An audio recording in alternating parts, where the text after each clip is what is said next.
Kaya ang mga nabuol sa among kasing-kasing, o palikawasan mo sa among mga masabi. Tapusa ang among payipon o ang among pagkantos, o ang tanga ang kamay mo mga sala. Kanimo, Ginoo, ang ilayo ko ang among kanan. Ang pingi ang among kinabuhi iwasa ako, ay ay tungod nga kaulawan ako, kay nagalandamo man ako kanimo. Mag-amping kita kanako ang kabuutan sa talo, kay nagapaabot man ako kanimo, o Ginoo. Kanimo, Ginoo, ang ilayo ko ang among kanan. Palihog mo ninyo ang tanan, magsasantos mo.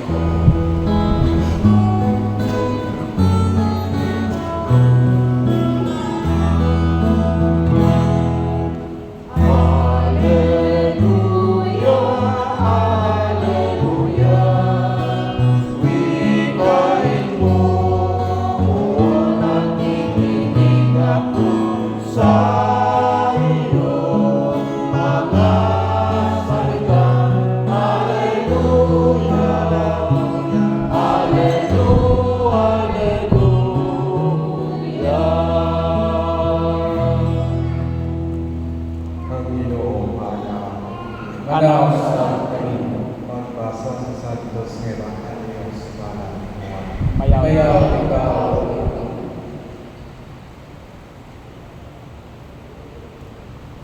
Si Jesus mingon sa iyang mga tinunan, ang takna niya ang mga sa tao pasigilan ng lahat. Sultihan mo kamo, ang usa ka lugas na tiko, pagpabilin na usa na iyon na lugas, gawas kung kini lugas na yuta ang mamatay. Kung kini mamatay, magmuna kinikanhan. Ang magbahala siya ito kaningong kinabuhi, mawalaan Ginoo kini. Kapan ang iyong mahilugon sa kinabuhi ini kalimutan, pagpatunhay ini alam sa kinabuhi natin. Ang buong kagalakan ka nato, hanggang musunod ka na po. Aron kunhain ko at umausap ang musunod noon. Ang akong amahan, magpasinugog na niya na magalakan ka na po. Ang Evangelyo sa iyo. Dahil ikaw, Kristo. Lihog. Tayo hapon at kalimutan. Hapon, Ray. Mga Igsoon, ano mapalayo ng kita ang amo mo sa tuwang mga pinakal sa kinabuhi namin halinaw ng anak. Piling isama sa ubang kapapuo na mo'y sila man sa kamatayon o man kita sa Diyos nasa kita kanulong. Kung pasok ang ibabaw ng bagay at sunod kita sa kinalian sa langit o kung hindi ay tumitangan mo sa impyerno. Pero para ka na itong mga Katoliko, nanong padayon ang pamaglaman kita sa pag-ampo, nga sa kalag sa tuwa mga minahal sa kinabuhi, human silang kamatayon, paghalad, o pamisa alang kanila, if after death, we have already been judged. Kinitawag kay ato ang pagtuo, paupagsabot sa dasa sa Ginoo, grasya sa Ginoo, wala nakadepende nga lamang sa tuang mga buhat. But God's grace nakadepende nga sa kamaayo o kamaluluyon sa Diyos. Nakita na sa kamaayo o kamaluluyon sa Diyos, kita ginawa, ginhimo, kita nga ng pawang-kawan. O unta, pinaagi usap sa kamaayo o kamaluluyon sa Diyos, piling siyang tuon na kita mubalik nga sa kawan ko tungod kay nabukan kita sa kamatayon. Upaw ka na ang ato ang higugtan isip mga Katoliko, isip mga sumusunod ni Kristo. O na kanunay kitang nag-ampuan hakyanan at tuang mga minatay sa batag magsaulog kita sa Santos nga Misa, kung kanunay kita ato ang kabatasan na muhalad sa tuang mga patampo, sa tuang mga pamisa, alang na sa tuang mga minahal sa kinabuhi na mihalinaw na kanako. O unta mo usap kini nag-challenge nga kanako karon na nagbangutan sa kamatayon sa tuang Igsoon. Unta ang ato ang pag-ampo dili lamang matapos ni Santos nga Misa, pero sa mga adlaw ang tuwa siyang hinunduman nga sa tuang mga pag-ampo. Kay usahay aba, kung nga ang tamang hinundong, ang nakanahon sa kalagdagan, anak ng panahon sa anibersaryo, usap na kita makahalad sa tuang mga pamangko, sa tuang mga pamamuyo, handa sa tuang mga pinakal sa Pilipinas. Pero nga tuang simbahan, kanunay ng pagpangko nato, punta ka na aglaw sa mga ginagmay ng pamaagi, sa mga ginagmay ng pagpangko. At punta, makatabang kita sa tuang mga isuon na nakakaroon sa kasakit, kauta, pasunod na sila ng sa pinagyan sila. Kung sa pinagbuhin pa sila at pagpapakita sa tuang pagpangkulma na yung kanila is who are presence naroon na pinalingas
Sa pagbasakit siya ikaw galingon, ikuha siya upang ipasalamat kayo.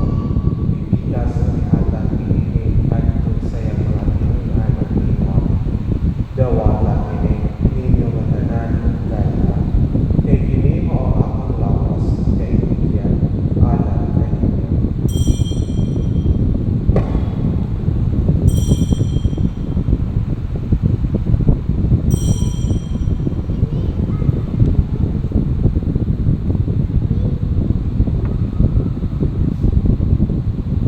Sa sabang paagi tapos sa kanihapon, ikuha siya sa kanis.